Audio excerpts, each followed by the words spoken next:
What is going on, everybody? Welcome into the Instant Classic Wrestling Podcast, the only podcast that is always an instant classic.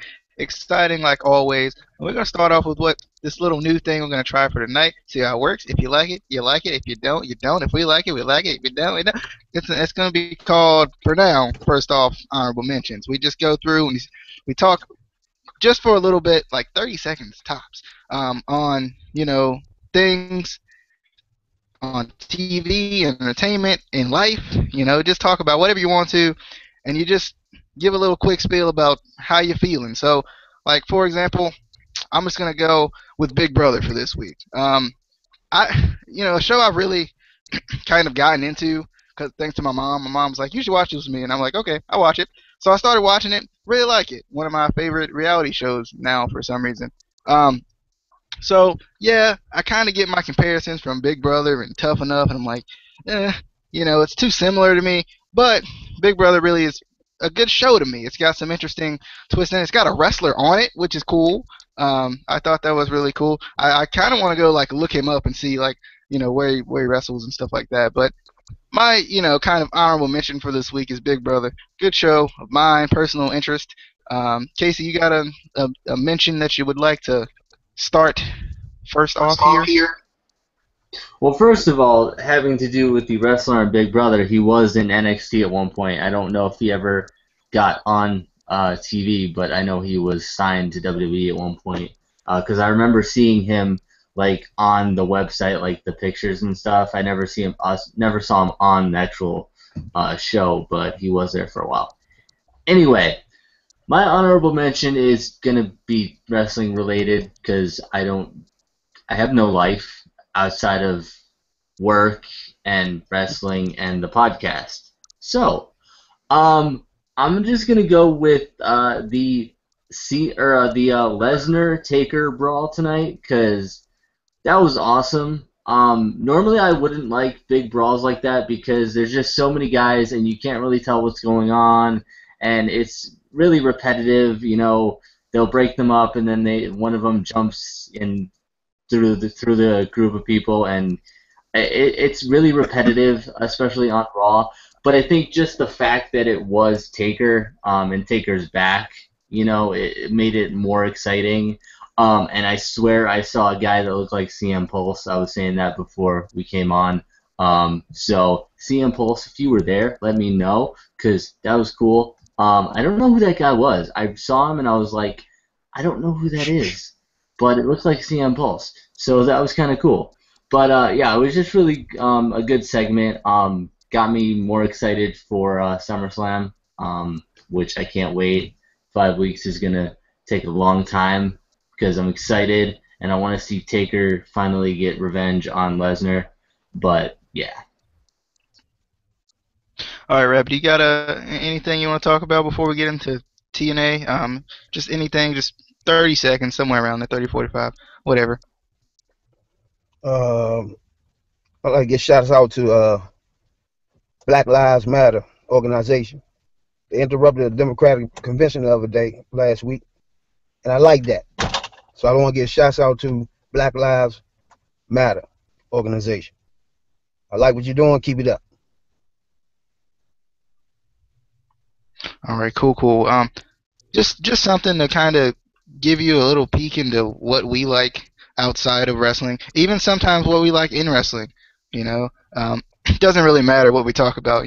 There's gonna be times when I talk about stuff in wrestling that may be outside of whatever the review is. It just gives you a little peek into our lives. You might be like, "Ooh, I like that show," or "Ooh, I like that organization," or whatever it is. So let's get into TNA though. Let's have some fun and let's talk TNA Impact Wrestling for the 15th of the 7th month of the 2015 year, since whatever times everything. I liked it. It was going well, then it stopped. So we're gonna get into some other well going stuff. Anyway, we're going. We got a video package on the Reign of Carter, which I love. 3 times. Defending this title 3 times. 3 times. 3 times. 3 times. Like Booker T would say last week. We had Noah Furnham and Shark Boy and Kurt Angle. So, EC3 impressing already because that's what EC3 does. Um, then after that, we get the Dixie Carter major announcement. I love how the roster was like stationed outside of the ring. It made the roster feel actually really big to me. Just from I don't know if it was like the camera work, great cinematography there by the camera men there, like just showing off the roster. It made the roster feel bigger. Um, Even at one point when the person was introduced, it wasn't EC3. It eventually was Bully Ray. When that person was introduced, even when he got them all on the apron to kind of showcase that symbolism where, you know, the authority figure is on the same level as the wrestlers, I thought that was cool too. And it still had a big feel to it. It didn't make them feel any smaller. I thought this was just a cool, a cool moment. Um, for some reason, I saw a dude that looked like Gregory Helms. Speaking of people who just look like random people, um, in rosters with the Raw thing that Casey talked about. This one I felt like there was a guy that looked like Gregory Helms. I don't know if it was him. He just happened to look like him. I don't even know what Gregory Helms is anymore right now. But for some reason I just thought that looked like him. As they give their thoughts, I'm gonna actually go look that up. Um, but yeah, this was kind of cool to see Bully Ray as quote the law, which I liked. I liked that better than being some sort of random authority figure. I like the name the law. It's pretty cool. It all kind of ties back into Dixie Carter going through a table, all of that, kind of that circularity that you always want in any storylines. I kind of like it. Dixie's not looking to disappoint. So, any thoughts on the major announcement? Rabbit, I'll go with Rabbit first, so then Casey will have to do his thing and whatnot. So, Rabbit, you got any thoughts on the Dixie Carter announcement? First, I like Dixie Carter, her promo, but if she was a wrestler, she'd be green. She better than she was at first with the promos, but she'd be green if she was a wrestler. But she got her point across, made her point. She did a little too much crying and all that. It was too much. She almost got into the WWE world with the crying over the top for a minute. But her promo it got to the point. It was continuity from the last when she went to the table. So and had people around the ring then when that happened. So I liked it. And then I don't like the fact that Bully Ray is the law, because I just don't like the fact that I just don't like Bully Ray, you know what I'm saying? So I don't think he should be in that spot. It should have been somebody that haven't been on the roster before, or haven't been anywhere near TNA before. But everybody respect as a wrestler, you know what I'm saying? She could have found somebody like that. But you bring Bully Ray in. Only reason I like it because the way he interact with the wrestlers. They already have like history with certain wrestlers where once they interact, the history comes up. Like when he interacted with Spud, you automatically feel with Spud when he hugged him, you felt that. You understood that because they went through their thing. So he was happy that he looked out for him for the X Division title match. So I understood that whole thing because they had their little battles. There was those two. So I like it, but I just don't like the fact that it's Bully Ray.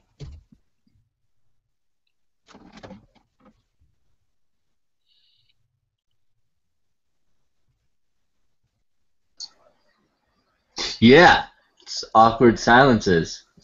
So, um, yeah, I'm gonna agree with Rabbit. I didn't like that it was Bully Ray. I wanted it to be somebody new, somebody exciting, somebody that we would be like, oh my God, like I can't believe it's him. It was just too predictable that it was. I don't want to say predictable, but it didn't have that exciting factor that it was Bully Ray. I mean, I love Bully Ray. I still want him to kind of go back to WWE for a run, especially after the Rumble. That was exciting. But I just wanted it to be somebody new, somebody that we wouldn't have expected. Even if it was somebody who has been in TNA before, but like a legend, like a TNA legend or somebody like that, you know? As for DJ's point, that was Gregory Helms. He did get a tryout for TNA as an agent, so he's been working as an agent on TNA. So that was him. I noticed it too, and I was like, wait a minute, is that Gregory Helms? And I looked it up, and he is working in TNA now. So that's kind of cool that he's, at least, TNA likes to give, these guys, chances, even if it's not, in the ring anymore, they can be, agents and whatever. Guys like Al Snow, Gregory Helms, all them. At least we get to kind of see them sometimes, whether it's in the backstage or during storylines, which is kind of cool. But yeah. I seen Billy Corgan out there too. Oh yeah, Billy Corgan. I don't know if I actually saw him. I did. It was one of the shots from behind. I actually did see Billy Corgan. Yeah, I definitely liked this segment. It was cool that Gregory Helms was there. I was like, yeah, Gregory Helms. Woo. Um, this led to a battle royal.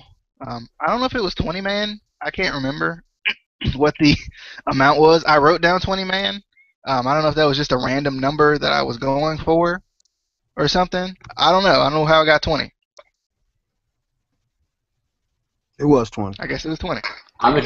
You keep muting me, and I'm trying to tell you, so I'm just gonna mute myself and whatever.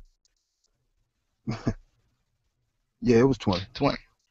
All right. That's what I thought. I wrote it down for a reason. But anyway, one thing I didn't like about this match was that everyone pretty much was eliminated during the break. I was like, but why though? Why is everybody gone? I don't love battle royals, but at times I can get behind battle royals. I don't like just random battle royals. This one, for a purpose, I liked it. But yeah, everybody got eliminated during the break, and I was kind of upset. EY, tries to eliminate both MVP and Galloway. That was the final three, but MVP does end up getting eliminated. Then we get the big boot to EY in the corner for the win by Galloway. So Drew Galloway is the number one contender. Really cool for me personally because I really love Drew Galloway. Loved him for years, to be honest. So really excited for him to get a world title match tonight, later on in the night. So just really excited to see him in the main event picture for once. It's kind of such a big contrast. We talked about it on the Battleground review with R-Truth at one time being TNA World Champion and now being WWE Joke. Whereas kind of switching reversal here with Drew Galloway now kind of being a main event player. Rab, you got any thoughts on this? Yeah, but I don't like battle royals at all. It's too sloppy. It's too much botching going on. I don't like battle royals at all. They meaningless, man. Because they don't mean anything till you get to the last 3 or 4. Everybody else just did to try and find out how they get put out. So it's just a mess. So I don't really like 20-man battle royals because I don't like botching at all. To me, if you're a professional wrestler, you shouldn't be botching nothing. So once you're in a 20-man battle royal, you go and botch because everybody running around bumping into each other. It's a mess. But when you got down to the 4, when you got down to MVP and Drew and EY, everything was crisp, stiff. That's when the match got good. That's when when they double teamed Drew. Then EY had him hanging all out the side. When he pushed MVP out, he had Drew hanging out the side. He hit him all in his stomach, trying to make him fall off the ropes. EY, I love EY, man. He's a complete monster at this heel thing, man. I'm telling you right now. In the ring, even not on the mic, even when he's just in the ring, he's a heel the whole time. Like no, you ain't get to that yet. But yeah, he's a heel. I like that. I like the end part of the whole thing. I don't like battle royals at all because they too sloppy. But at the end, it was nice at the end when those 3 was left in there. I like that end part. But I just don't like battle royals at all, though. But that part right there, I like at the end.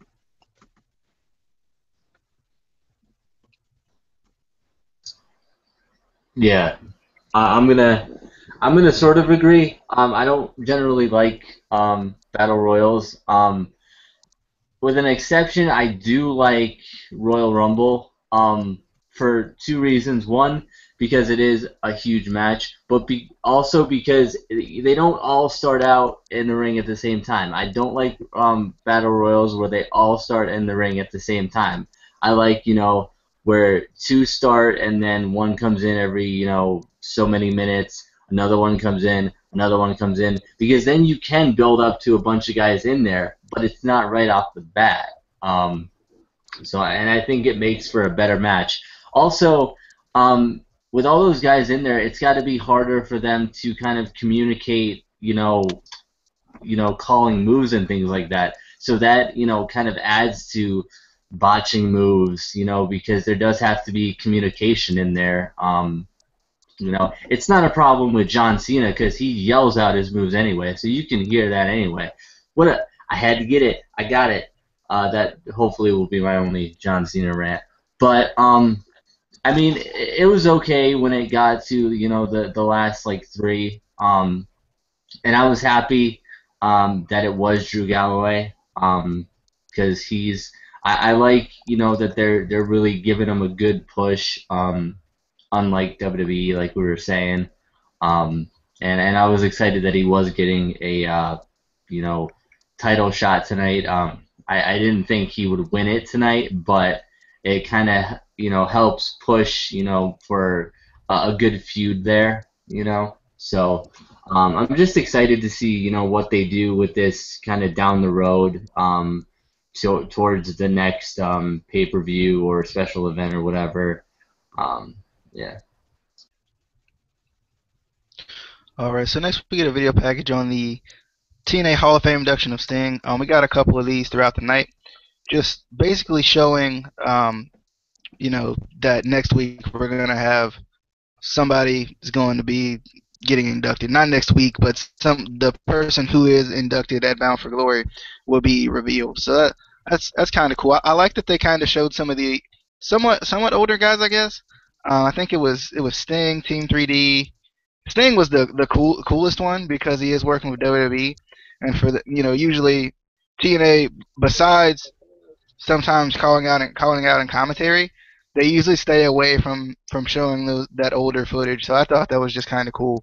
Um, Next we got Anderson. Basically his kind of reaction about Bram getting attacked by Bram. He says basically it's not over for him. He says he does feel good about his career. If it ended today, he'd be fine. But he says he can go to that dark place. So they're going to continue this feud with Bram, it seems like. And then a lot of backstage stuff here together, but I'm gonna let them give their thoughts on those two things if they have any. I'm not sure. I'm not sure at all. Rabbit, you got any thoughts on those two things? The Anderson kind of reacting to Bram and the whole Sting induction video. Yeah, I think this right here is something good for Anderson, man. The little thing he had with Spud was cool to keep him busy, and then he got a little thing with EC3. But this right here is just for him. He about 40 years old, on his way out. He needs something to sink his teeth in, and Bram is it. They hooked him up with Bram. This is good right here. This can be a good feud because Anderson know how to do feuds good, and Bram looks like he murdering you every time he out there. So you put these two together, that can be explosive with these two, and Anderson can go out good with a feud with Bram, because I think this can be crisp. Their mic work clean, so I think this can be good right here. This was whoever thought of putting these two together was a good idea, because it gives Anderson something where he can sink his teeth in, and where he can really get into. You know what I'm saying? Where it's just him and Bram. So I like that. I like that. And Sting, I think I don't know what it's supposed to be. Jeff Jarrett this year or somebody. But, yeah, I think it's Jeff Jarrett. Yeah. So the thing, I got big respect for Sting, even though he went to WWE. I still got big respect for him because whole times he in WCW, he bust his ass. The whole times he in TNA, he bust his ass. So you can't do nothing but respect that. Either way you look at it. So Sting is the man. That's all I gotta say about that. All right, Casey, any thoughts on these two things? Then we'll get to some more backstage stuff. I'm excited to see another kind of good feud with Anderson because he does do feuds well. He is, good on the mic. I like when they, Bram's okay on the mic. He's not the best, but I like when, they do put Anderson in feuds with guys who can work well on the mic too, because they kind of work well off of each other. and they're both really good in the ring. So I think they can kind of, bring out a really good feud, a really good vicious kind of feud that we love to see. As far as Sting, you know, I, I don't know. I have mixed feelings about Sting. I loved him in WCW. I was a huge Sting fan in WCW. Um, Not so much in TNA. I just didn't like his run in TNA. He did a lot for TNA and kind of helped it, but I just didn't like the I don't know. It just wasn't for me. I'm and as for him in WWE, I don't know. I'm not holding my breath because WWE doesn't always do the right thing. Like at WrestleMania, kind of making him lose to Triple H. But it's cool that TNA does kind of is still giving him props for what he did. His induction to TNA Hall of Fame. WWE wouldn't do that when you leave WWE, you don't exist anymore. So it's cool that TNA at least kind of still acknowledges guys that aren't in TNA anymore, which is cool. All right, so next we went backstage with Rockstar Spud. He was kind of just upset, kind of down on himself about losing to Kurt Angle. What is he gonna do? Bully Ray, kind of is there. I think he was kind of conveniently next to Bully Ray's office, formerly known as a table. Um, and he says, I think that we've all lost to Angle, so just be proud of yourself. You do have an X Division title match tonight, so you have something to be excited about. And Spud gives him probably the most awkward hug I have ever seen in my life, or at least for a while. I I thought this was a cool little segment. Um, I like Rockstar Spud. Big time fan of Rockstar Spud. He's an awesome fella. I like old Rockstar Spud. Glad he's growing his hair back. That's a good thing. In wrestling nowadays, you don't really see that a lot when your hair gets cut. You can't grow it back. So at least Spud can do it. He can overcome the odds. Next, we got a video package of Angle's induction, similar to the Sting video package. I liked it. Then went backstage with Drew Galloway. He says, I've been building to this moment, and tonight Drew Galloway, it's kind of his destiny. Tonight Drew Galloway will become TNA World Heavyweight Champion. And then Eli Drake comes up and kind of pats him on the back and, give him that kind of moral support there. So any thoughts on Rabbit? Any thoughts on Spud, Angle, Galloway, any of that stuff all lumped in together? Yeah, I like the interaction between Spud and Bully. See, that's what I was talking about. I don't like the fact that the law is Bully, but I like the fact that once he interacted with the rest of the roster, it's history there. So I like that. That was cool. And it was I don't like the fact he keep putting Tommy Dreamer in everything he say. I don't be understanding that shit. Yeah, you see when he was talking about a 7-letter word for something, and he's like, "Oh, Dreamer." It's like everything is Dreamer to him. But I like the interaction between him and Spud though. That's gonna be, if they keep doing that can be some dynamite gold too. Cause remember when him and EC3 was together and they was going up against Bully, that was some funny stuff too. When he was going to Dixie House, when he followed him up Dixie House and all that stuff. So yeah, I think them two can do something real funny too. Spud's just funny. You gotta keep him in the funny area regardless, cause he's just funny. Yeah, I understand what you're talking about with him and Dreamer. I mean, they obviously got history together. I don't know. I feel like they're just kind of, he's just throwing in his sarcastic jokes with Dreamer, especially considering Dreamer does work for TNA still. I'm pretty sure. Casey, you got any thoughts on any of those things? Not really.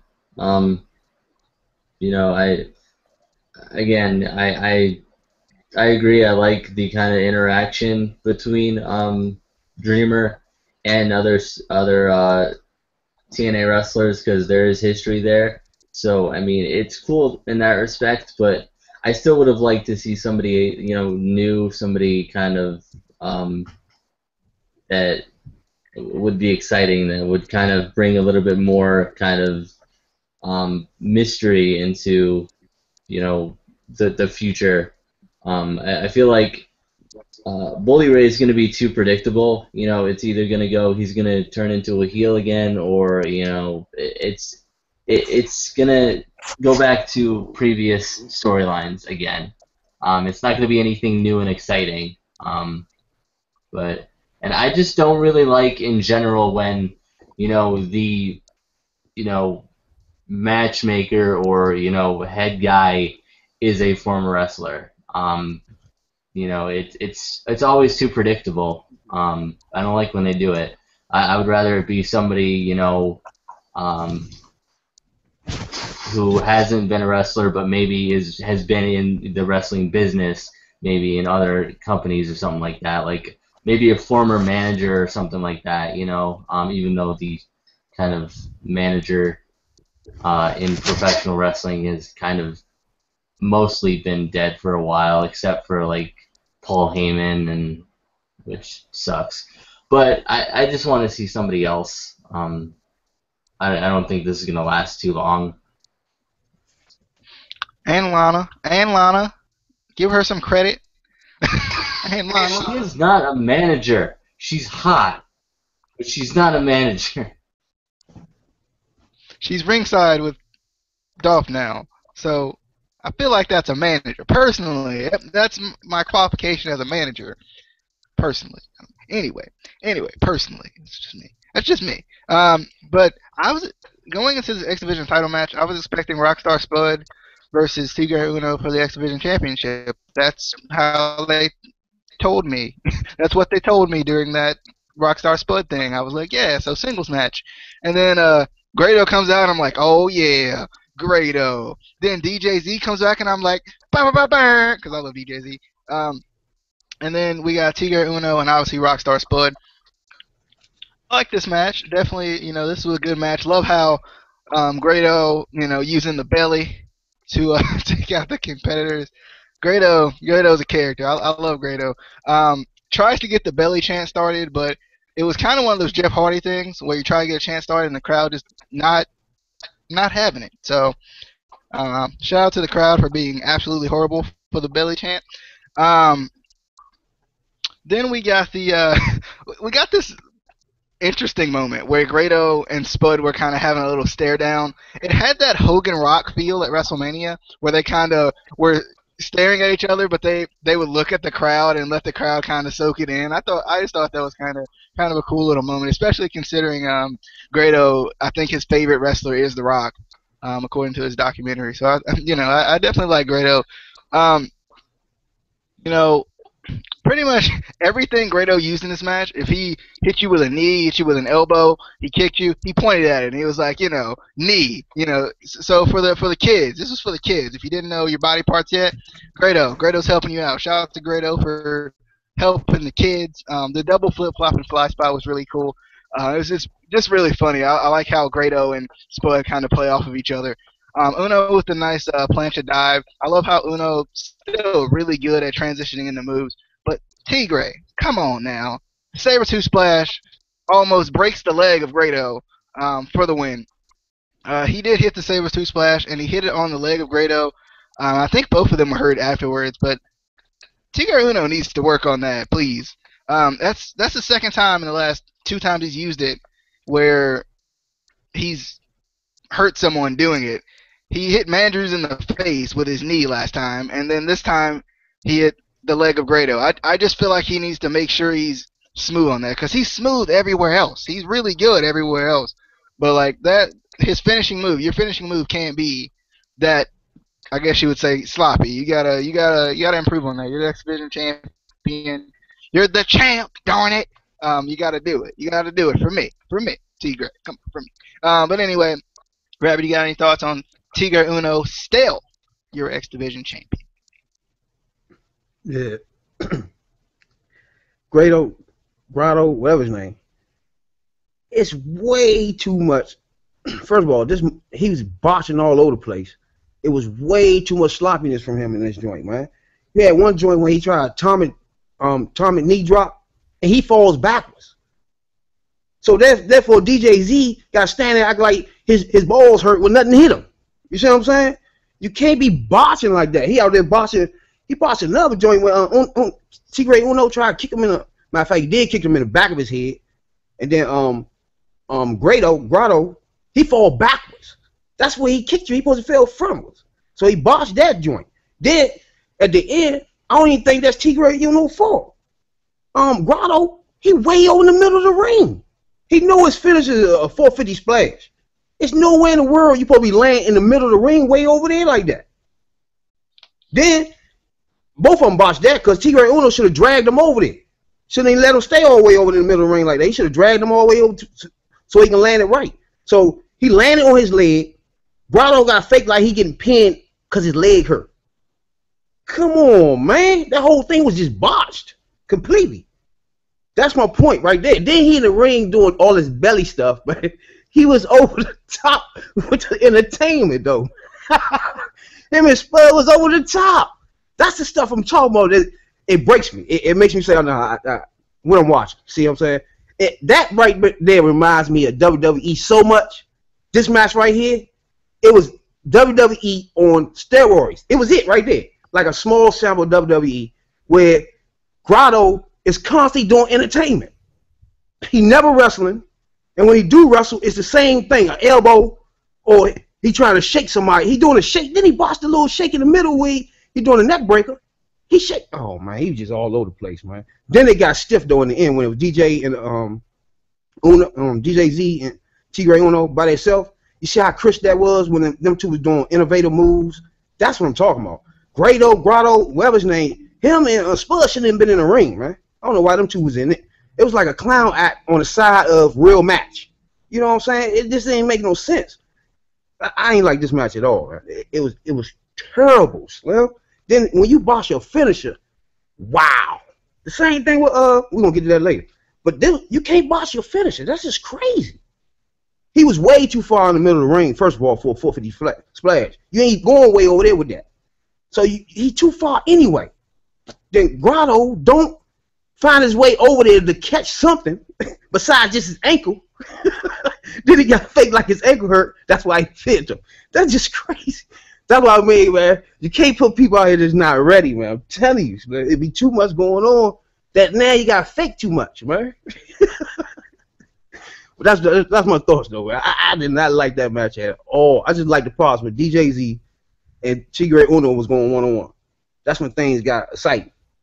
But other than that, it was just a clown act with Grotto. I feel like now that DJZ has kind of established himself, I think he deserves another X Division title run because when he was the X Division champion, he had just came into the company pretty much.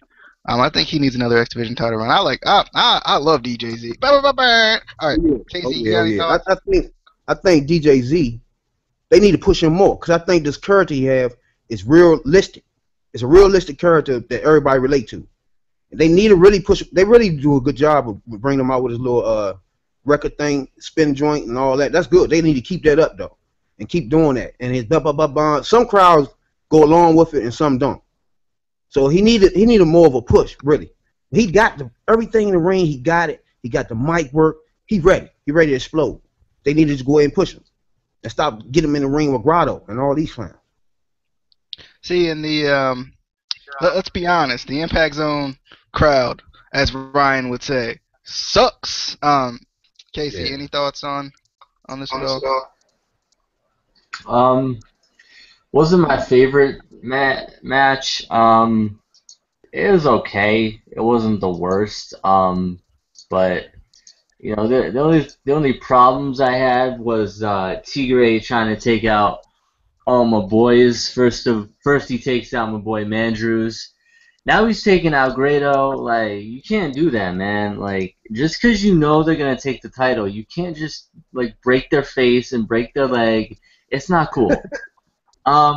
And I did like the Spud Grado part because they do have history together. They have worked together in the Indies in the UK. So you actually saw that in I think it was Grado's documentary that you sent me on YouTube. So that's kind of cool. They're, you know, tease that a little bit, and then tease the Hogan Rock thing too. So it was kind of a little bit of a double there. But yeah, this wasn't the greatest match. I felt like it could have been better. Maybe if it was like an Ultimate X match, I don't know. Let's maybe bring something back that is awesome and they don't do anymore. Whatever. No, but I don't know. They definitely need to build up the X Division more. Because all these guys are good. Just this match wasn't anything special, I didn't think. You just gotta get Bailey. He gotta go. Everything else is like. Come on, man. Come on, for the fans. Bailey. And we might actually get a better reaction than he did. I don't know. I personally really, as far as a character, I really like Grado. And from his documentary, I've seen him really work hard.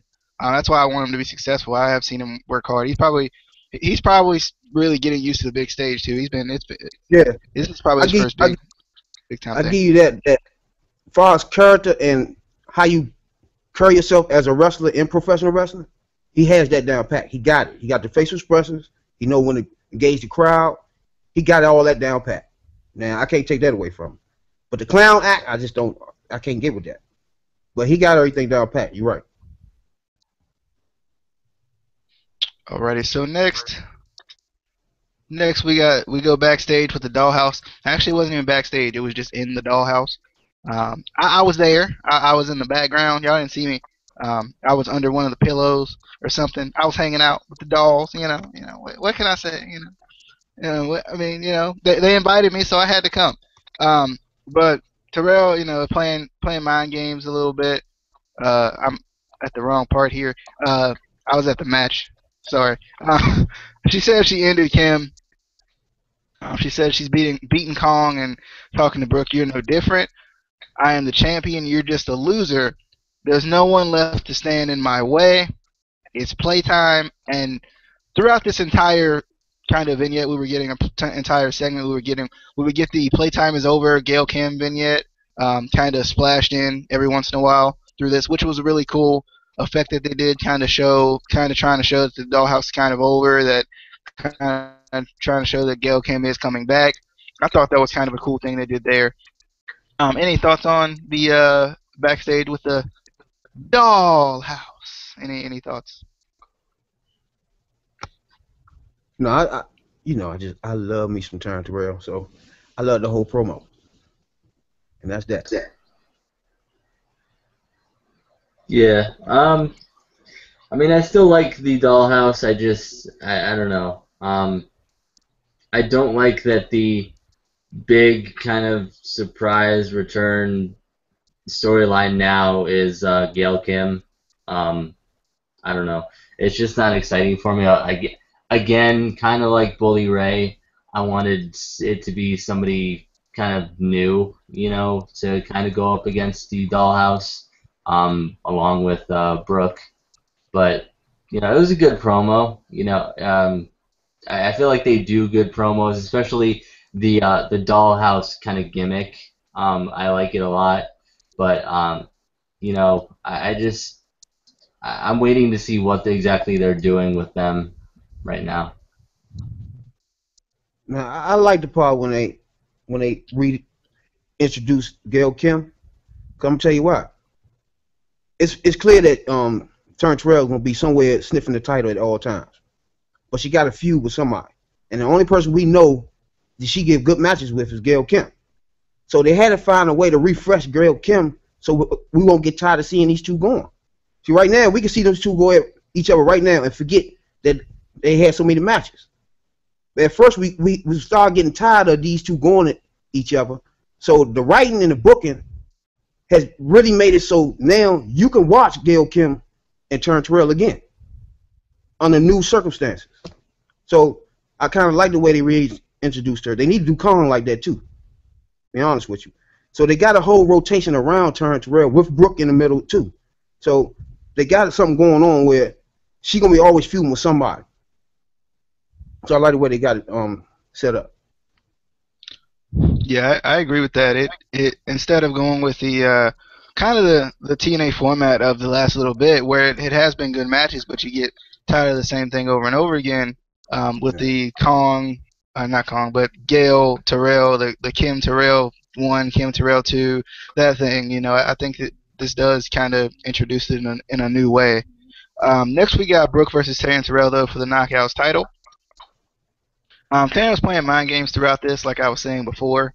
The Dollhouse does get involved. Taryn Cutter attempts, but it's reversed. This gives Brooke control. The Dollhouse distracts Brooke again. As she does get the control, Taryn is starting to get frustrated though because she can't put Brooke away. Brooke tries to roll her up for 2. I'm glad that it didn't end it. I would have been highly upset. Taryn misses the crossbody.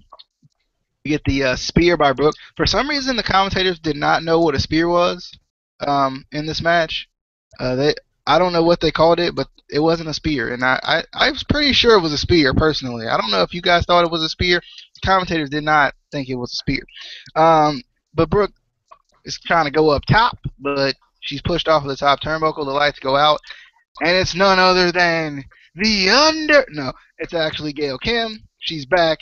We get the head scissors onto the post, kind of taking out Marty Bell and Jade, taking them out on the outside. Let's go out again, and she's gone. Magic. And then we'll get the Butterface Maker for the win by Brooke. 1, 2, 3. Brooke is your new Knockouts champion, which I'm excited for because I haven't seen Brooke hold the title for a while. It's been a while. She's kind of one of those people that isn't necessarily new to the title, but kind of new to me because I had even forgot she held it twice before. So definitely, excited to see what they're going to do with Brooke, what they're going to do with the Dollhouse as well. It's going to be interesting. Rabbit, you got any thoughts on your new Knockouts champion, Brooke of the Tessmakers? Yeah, I had a feeling the whole time Brooke was going to be champ sooner or later. But I like this match. But Brooke did a whole lot of botching in this match. I just don't like botching. It's like when she's slinging into the corner, Taryn Terrell slinging into the corner, she's supposed to explode it out. Even the commentary was way ahead of her. She's supposed to explode it out and speared her. She stood there for a minute and had Taryn Terrell waving her arm like, you know what I'm saying, stuck in the middle. Commentary saying she's exploding, and she ain't even came out the corner yet. See, like that, you can't botch stuff like that. It throws everybody off. So you had one person in the ring just standing there, waiting for you to hit him. Then he had the commentary saying you exploding and you ain't exploded yet. So that's what I mean. You can't be botching stuff, man. It's real important. Then she botched her finisher. So that's just crazy. When you give one jump to get the wrestling in rhythm with your finisher, then you hop again. Now it just looked like you just made a mess in the ring. That didn't look like it hurt nobody.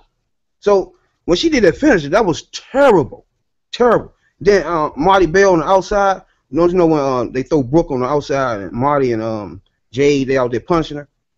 Marty kicks is too soft. It's like you're not even touching her. You can't do that. To me, that's botching. When you just look like you ain't really kicking nobody, what are you doing then? You know what I'm saying? That don't look like it hurt. You just touching her. So to me, that's botching. You can't do that. That's a little kid sitting right in front of you looking like you like, what is he doing? That don't look like it hurt. And you know what I'm saying? It's a kid right in front of you. So you got to at least make contact like you kicking somebody. This stuff got to look real. So I ain't like that with Marty Bell when she did that. I need to see her in the ring now. So I ain't seen her wrestle a whole lot. So I need to see what she can do now. Now I'm seeing her on the outsides. Her kicks and her strikes on the outside not stiff enough for me. Jade, her stuff be stiff. The wizard kick and everything. So wrestling, I see what's going on here. Wrestling wise, Jade is on the money. She ready to go. But she can't talk on the mic. And then on the other side, Marty Bell, she can talk on the mic all day. And I'm thinking she can't wrestle. That's why she always had the mic and Jade just standing there. But when it's time to get physical, Jade getting physical and she just standing there. So that's what I'm trying to figure. I'm thinking that's what's going on now. So now I need to see Marty Bell wrestle. I like the way she look and all that. But now I need to see her wrestle a little more now. Because I'm not liking what she's doing when the little interference things. It's too lazy. It's too, you can't do that. You can't have that. But I like the match because overall it made Turn shine. Man, she hit Young with the curve stomp outside. She raked her face on the side of the apron. I mean, she was out there punishing Young, man. during the time when she was doing her heels parts, and she was hitting with snap suplexes. I mean, she was crisp in the ring. You know, it was a nice up until that finisher and a couple of joints that Brooke botched. And some of this stuff people don't really notice, man. Really, you gotta really know wrestling to know some of this stuff that's happening. Like some of this stuff you really don't probably notice. But it was a good match, other than those little things, man, because it was nice. And then I don't like the way Brooke, she runs around too much too. That to me that's botching. Because now your opponent don't know where you at. She running around in circles so much. Got almost turn around in a circle to make sure she can take her hit. You can't be running. She was a little too excited. I think she knew she about to win this belt. She was just running around too much. It was just too much running around in circles where it's making your opponent off balance, where they can't take what you're giving them. It's going to make it awkward. So to me, that's a botch. When you start doing all that, running around too much. But other than that final, when she tried to do a finisher, that was crazy. It was a good match, the way the story was being told in the match. It was a good story being told. So overall, it was a good match. But it was a lot of botching. And this whole show today, for real, the 20-man battle royal, it was just too much botching. It's too much botching going on. I don't like Grotto, too. It was just too much botching. And Brooke had a little botching, and Marty Bell, too.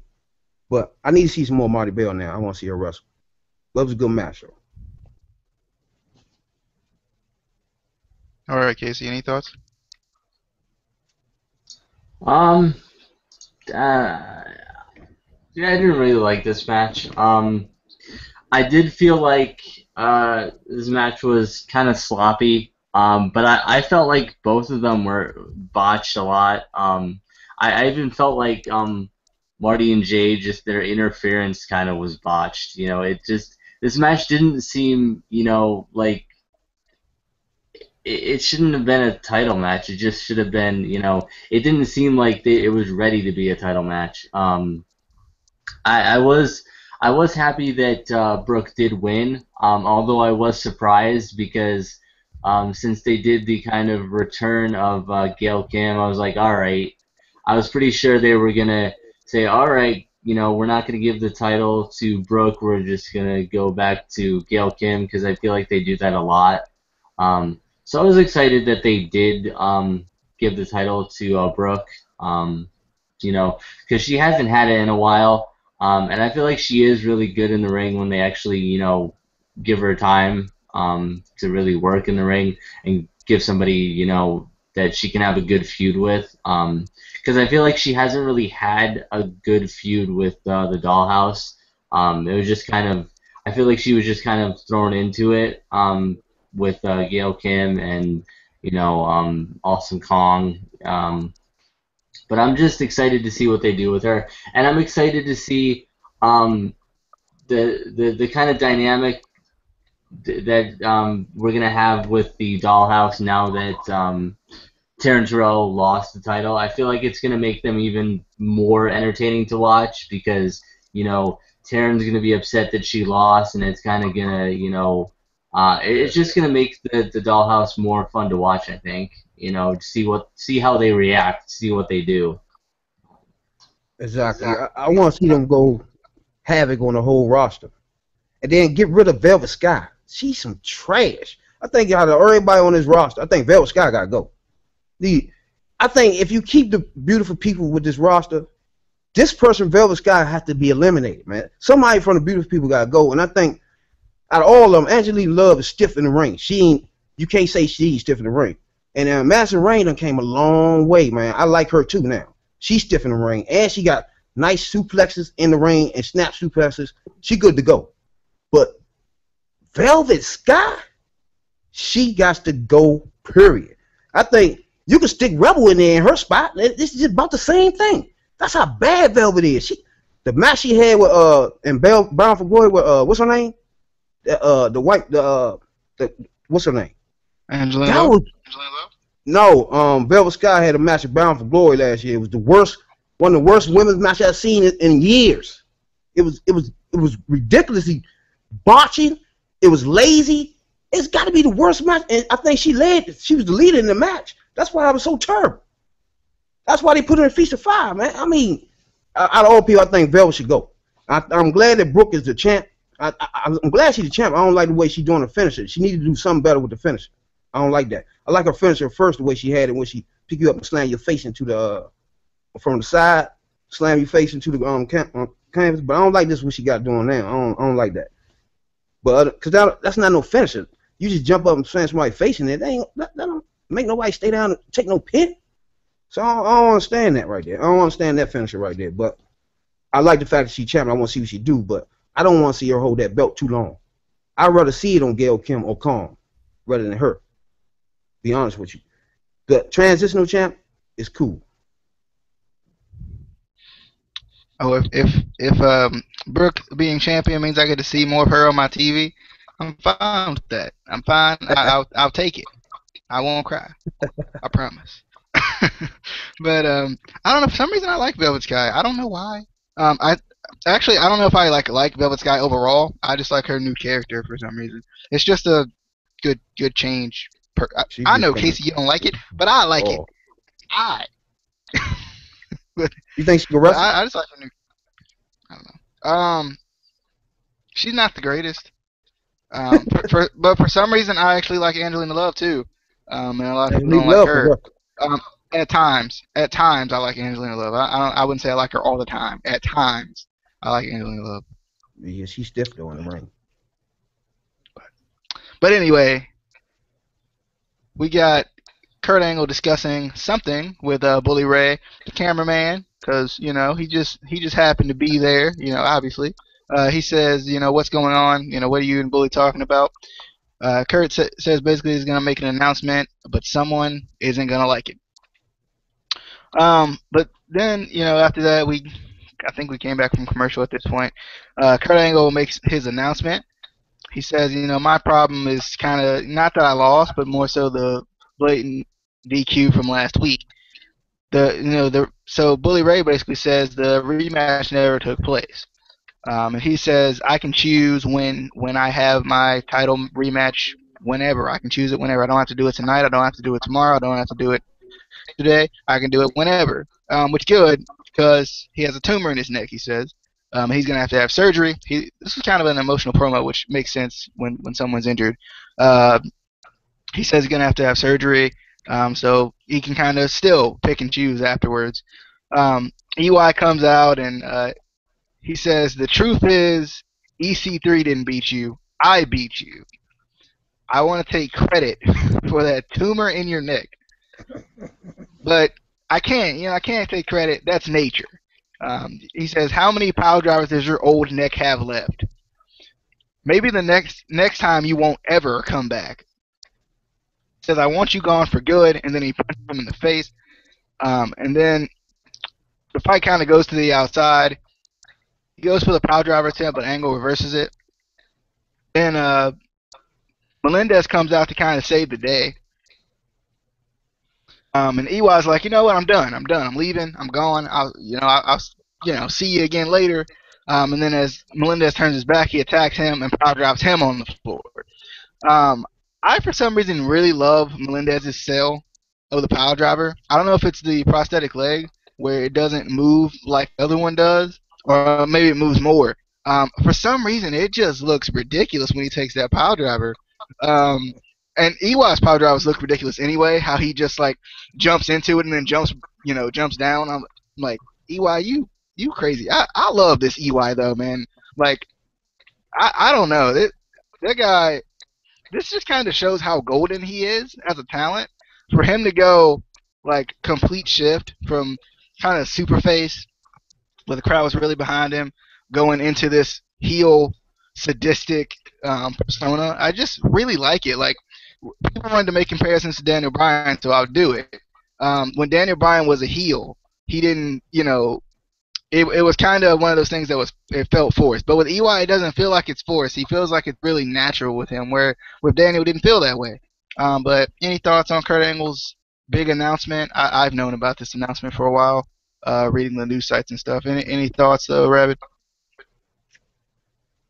This right here, I hate to keep going over precise mic work, but this was it was right here. This what I'm talking about. Night and day from Grotto and this right here. Realistic. The man come out there, he full heel mode while the man just came out and told you he got a tumor, and he don't know how his future's gonna be. He come out in full EY, man. I'm telling you right now, he moving up on the charts on me, man.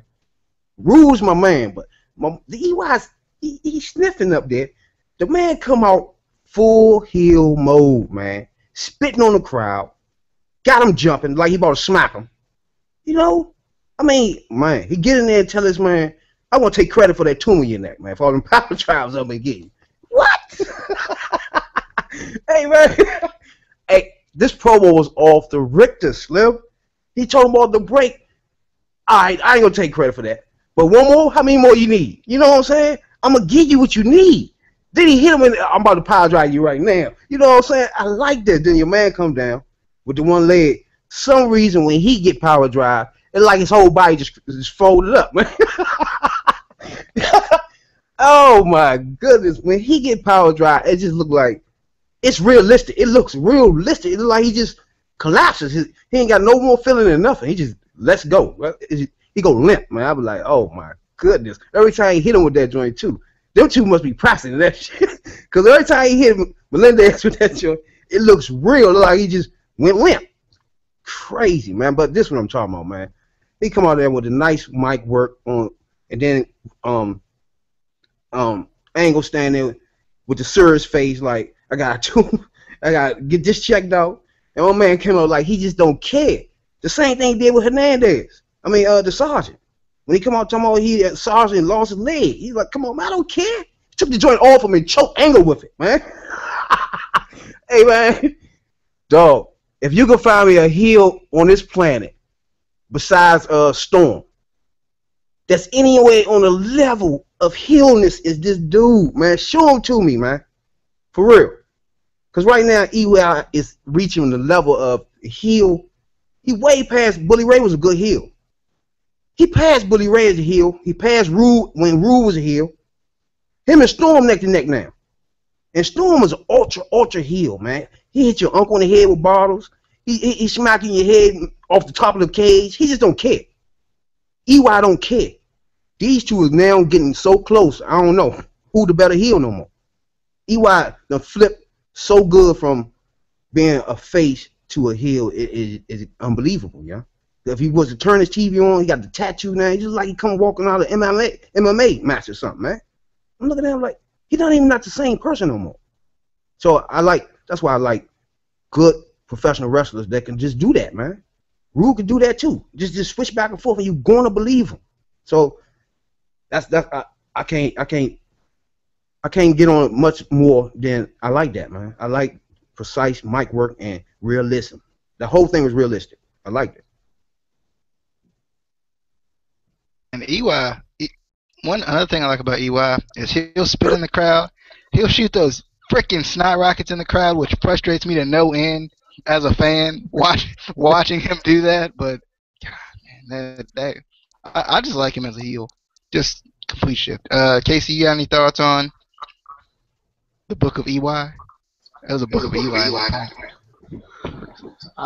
that. Yeah, it's good. I'm excited to see what they do with this. I do really like EY's power driver. First off, he's one of the few that actually do power drivers anymore.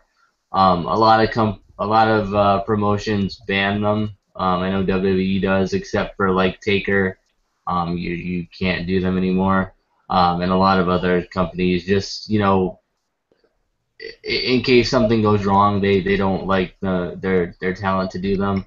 But I like that he does it. Even though it does kind of scare the shit out of me, I always wait for movement afterwards or something, because I'm just waiting for the one time where his opponent doesn't get up and something actually does happen. Because you could be anything can happen in a match. So it just a dangerous move like that. You still kind of there's that where you worry. But I like that he does it. And the way he sells it, the way a lot of his opponents sell it really good. Melendez does it well. I feel like most of the guys in TNA have sold it pretty well. you know. But I'm just kind of excited to see what's going on with this. I feel bad for Angle because he does not have luck with his neck. Man, first off, he with the broken neck, now there's a tumor. Dude, that sucks. Like, hopefully he's okay though. Hopefully it's nothing too serious. You never really know with these things. With John Cena, he gets something in his elbow and he's like, I'm gonna be on for like 7 years, and he's gone. He's back like 2 weeks later. But that's just him because he's Super Cena.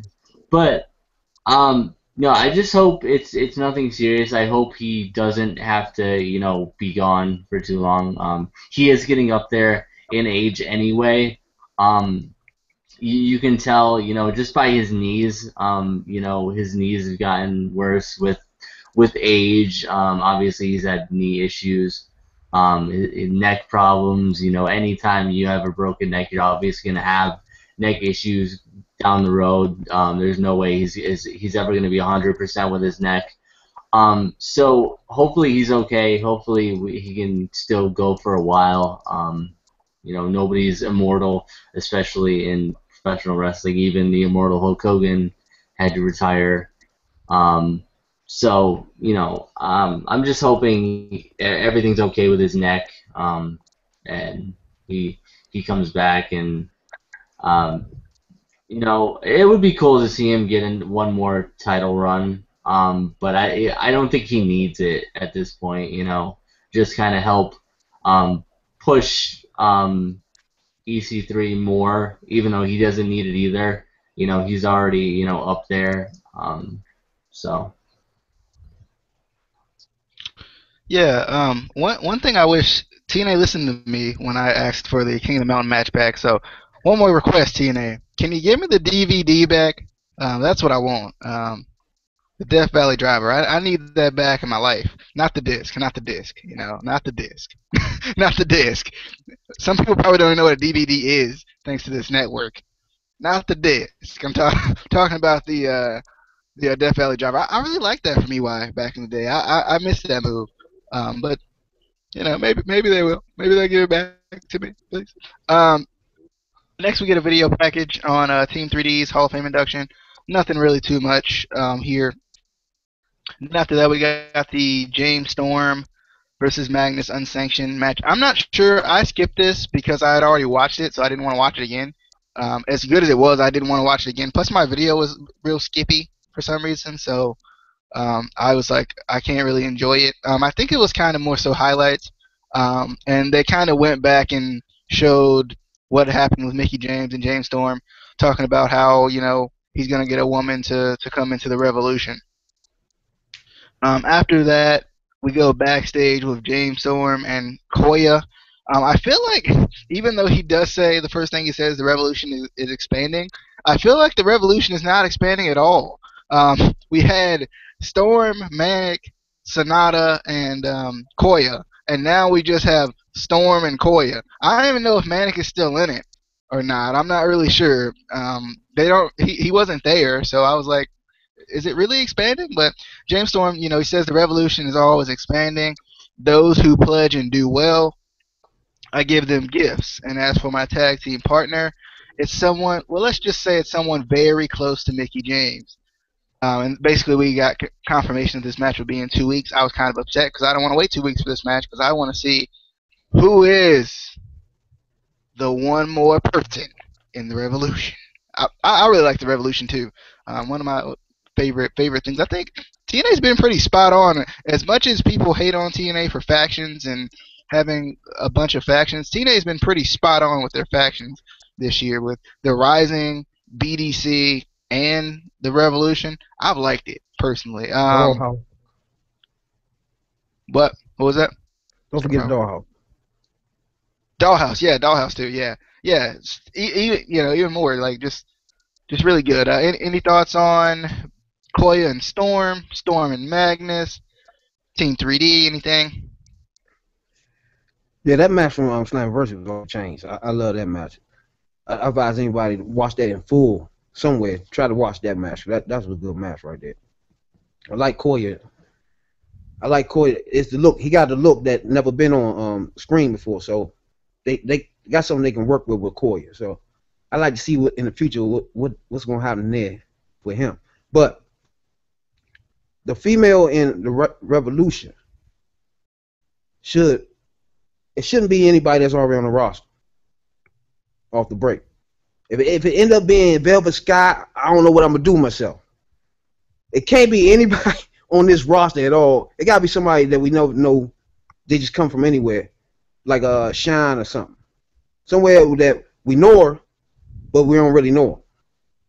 So you can't be bringing these people in here like I don't, you know what I'm saying, just somebody off the roster, man. Nobody want to see that at all, at all. That's just me. It's got to be Roxy Lamo. Come on, let's bring it back. Come on, please, TNA, please. Well, that's my final request. It probably isn't, but I mean. But you know why they put that? You know why they had the Slammiversary match on there, right? No. The BDC footage. Oh yeah, I forgot about that. Yeah, the BDC Hernandez footage. Yeah, that's what that was. So they're gonna be sticking stuff on there for the next couple of weeks. Oh, that's gonna suck. People are gonna be pissed about that too. They can keep showing Slammiversary stuff though. I'll be fine with that. Yeah, because that was a good match, and they can show their tag team match too. There's a couple of matches they can show. Yeah, they can repeatedly show that EY pile driver on the ladder repeatedly, like multiple times. Cause that was ridiculous. I was like, yes. I was like, that's dangerous. I wouldn't take that. Casey, you got any thoughts on those things? I don't even remember what those things were. Just in case you don't remember either. Koya and Storm Magnus. How dare you question the logic of the shrinking Revolution growing? I don't know what that is. I don't either. I don't understand it now. But yeah, it's shrinking so it can grow more. You know, that's how it works. It has to shrink so it can grow. You know, that's really all I had to say.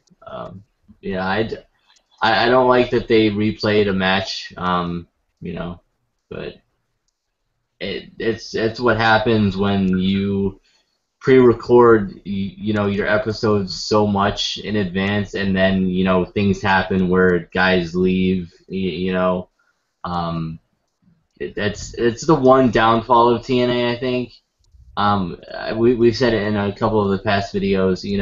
They do kind of do a month of taping, whatever. Whereas at least with WWE, SmackDown is pre-recorded, but it's only pre-recorded a couple of days. So, they don't have to worry about if so-and-so leaves or whatever. You don't have to, cut out a segment and replay a match or something like that. So that's really the only big downfall I have for TNA. But, it is cheaper for them to pre-record. So, I mean, you got to take things where you can and, sacrifice where you can. I gotta agree with you too, because the pre-recording thing, it kills your product, man. You got too much stuff already out there. Like the people sitting in the ring watching it, this stuff going on a month later, they already seen it and tweeted it and all types of stuff, man. I mean, you can't just. I can understand 2 weeks then live, 2 weeks then live, but you can't just go 4 or 5 weeks off of tape stuff, man, because life go on in between that. A lot of things can happen, and you got stuff taped like MVP got hurt. He supposed to be getting the belt. They had to redo all that last time when last he won the belt. I think he was supposed to win. Matter of fact, him and Rue was supposed to be going up against each other. He hurt his leg somewhere in the indie somewhere. That's why all that taping stuff is. I agree with you. Is a liability. It's going to hurt in the long run because you can't surprise people. You're not giving anybody any surprises as they're watching you, to the point where nobody know. Not nobody in Florida. Nobody know anything until they come on TV. That's how you get your money. For real. But all that pre-recording, I agree with you. It's too much. And it's so hard, even when you try your very, very hardest to avoid spoilers. It's so hard. Like, you'll run into some article about MVP leaving, and then look at it, and they'll be like, spoiler, whatever, spoiler, and I'm like, darn it, quit that.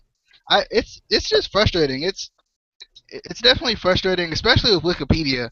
I think Casey and I both had this issue where, like, for example, I'll give you a good example here. When I was looking at the current champions on Wikipedia, not recently, it was a while back when Spud was winning the title. This was before Spud even had the title. It was like Rockstar Spud wins the title, then he loses the title. Like, it showed me everything. I'm like, no, no, no, no.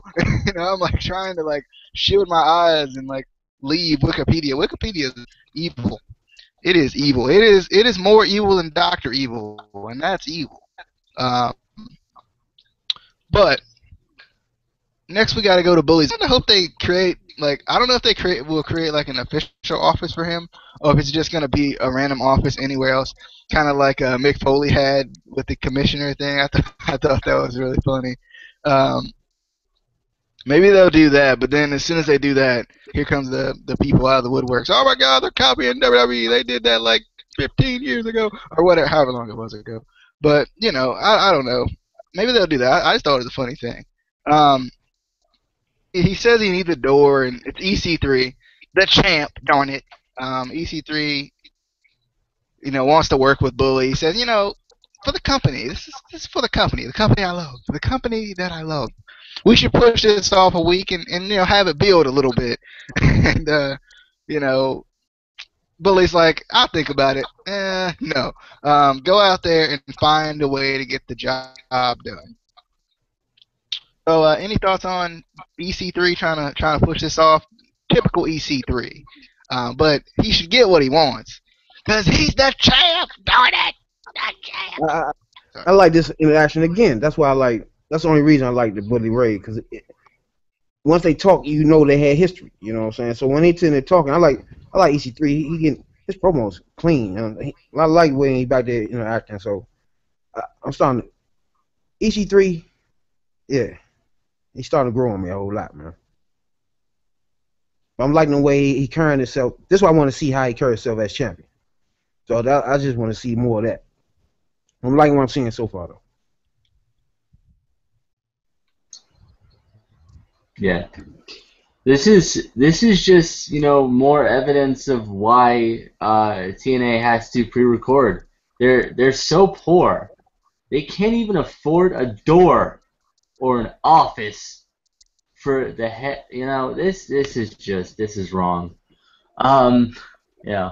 I kind of hope they do continue that, because I feel like that is Bully Ray's character. He's not gonna have a fancy office or whatever.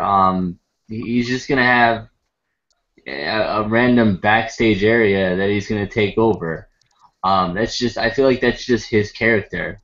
I couldn't see him in an actual office. It wouldn't be right. But we'll see what they do with him if they keep continuing to do this. And I did like the interaction between him and EC3.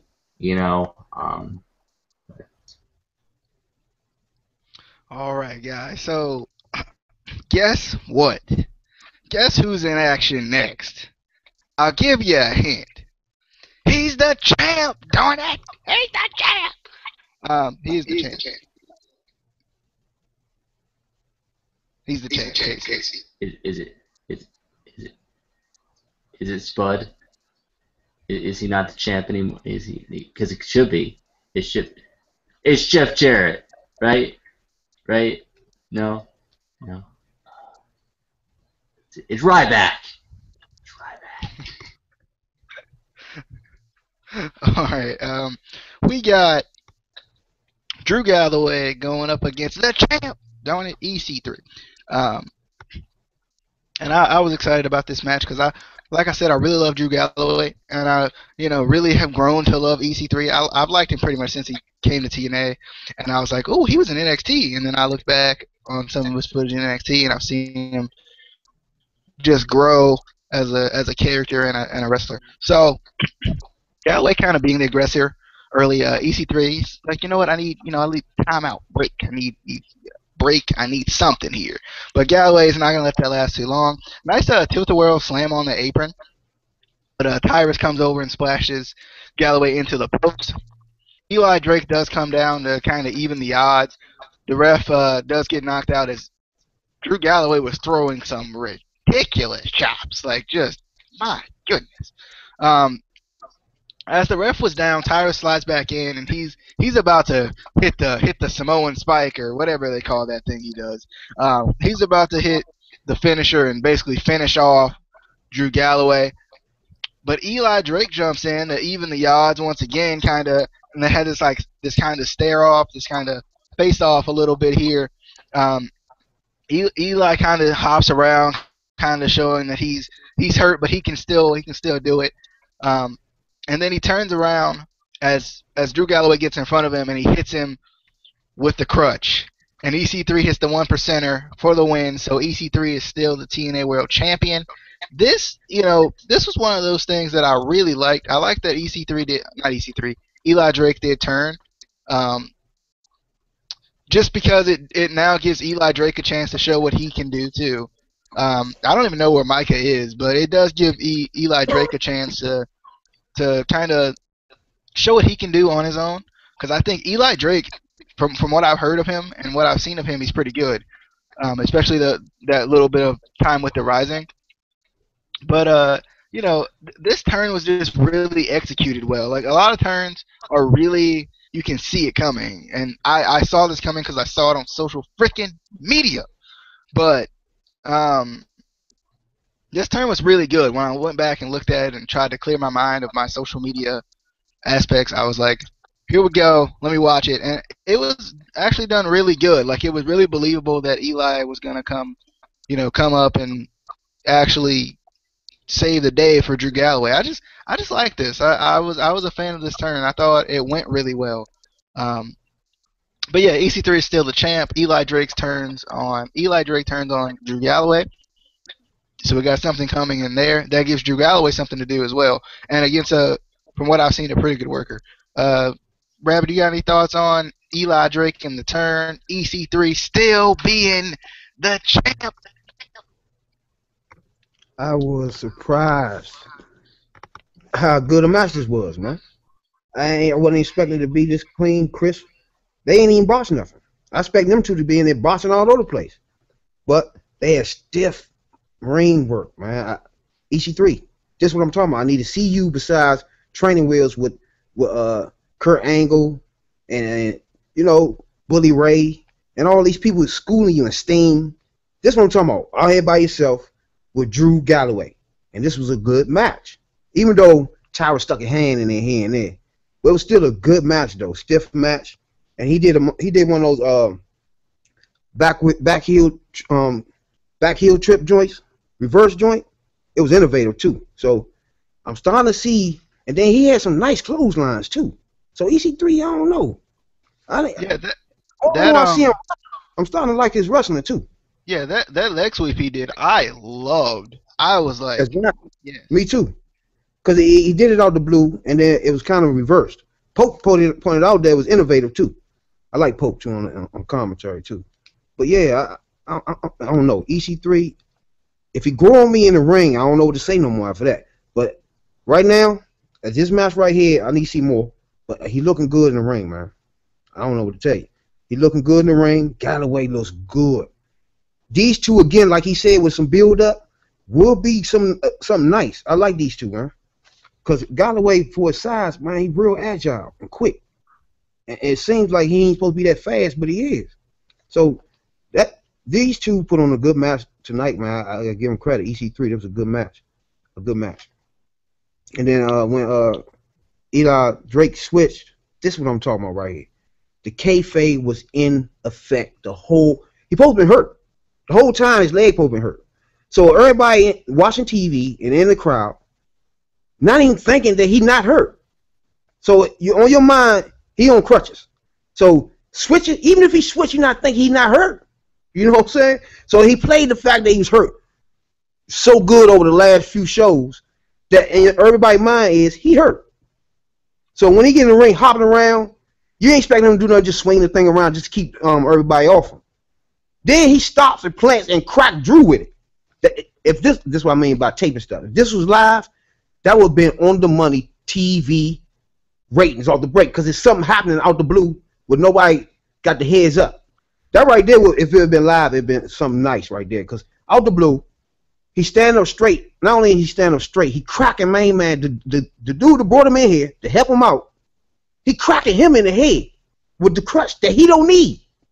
So already he did a whole lot of heel things in his one segment that makes him a heel. Then I like the way he walked away too, and rubbed his knee and all that. So it tells me he got the professional thing, wrestling thing down pat. I ain't never seen him wrestle before in the ring. But as far as the mic, I heard enough of the mic. I know he's good on the mic. And then I see he can play his role, play a character in the ring now, and play hurt to the point where you know he hurt. It's not even in your mind no more thinking he's not hurt.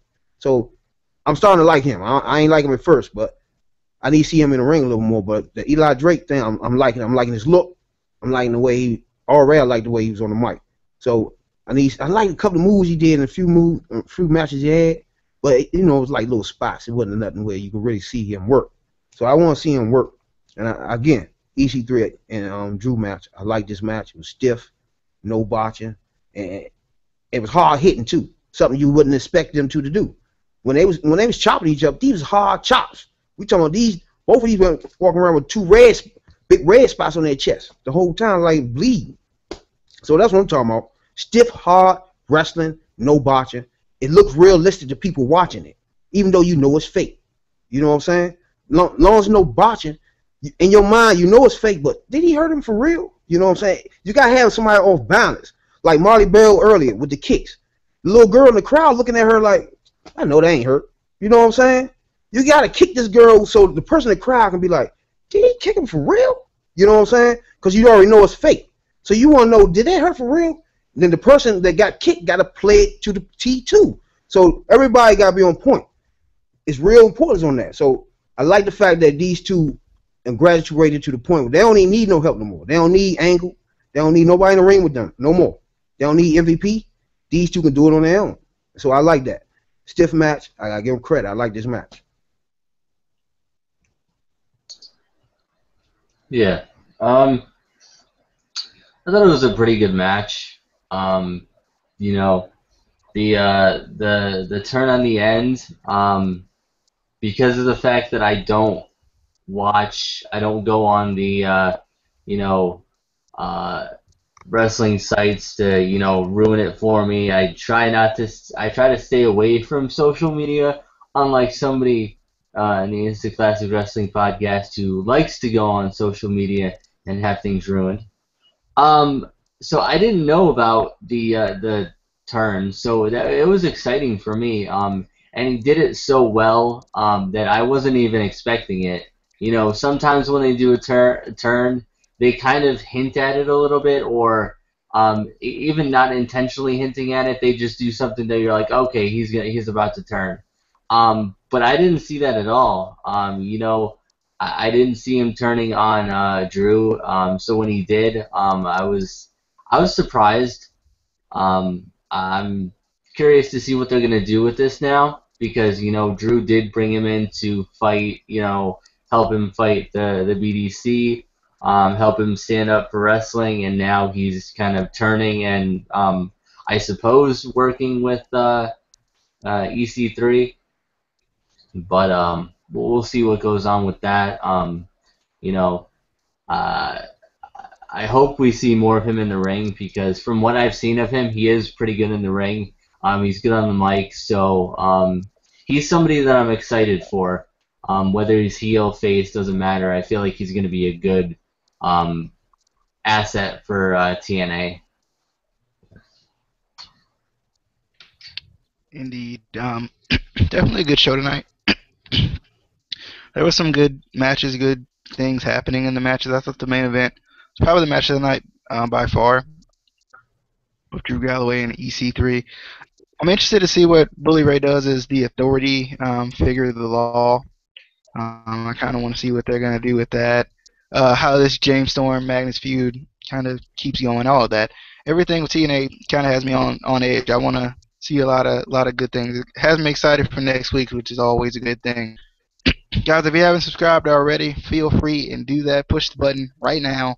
There's probably an annotation somewhere on the video now, so feel free to click that. I'll see you guys later. Comment if you haven't already, if you got anything to say about TNA in general, and not that TNA is going to die, because I could care less about your thoughts about TNA dying. Try to keep it positive. If you can't, that's fine. Who cares? I'll see you guys later. Hope you guys enjoyed. Subscribe to Rabbit on YouTube as well, Rabbit Jones. Subscribe to him as well. See you guys later. Hope you guys enjoyed. Peace.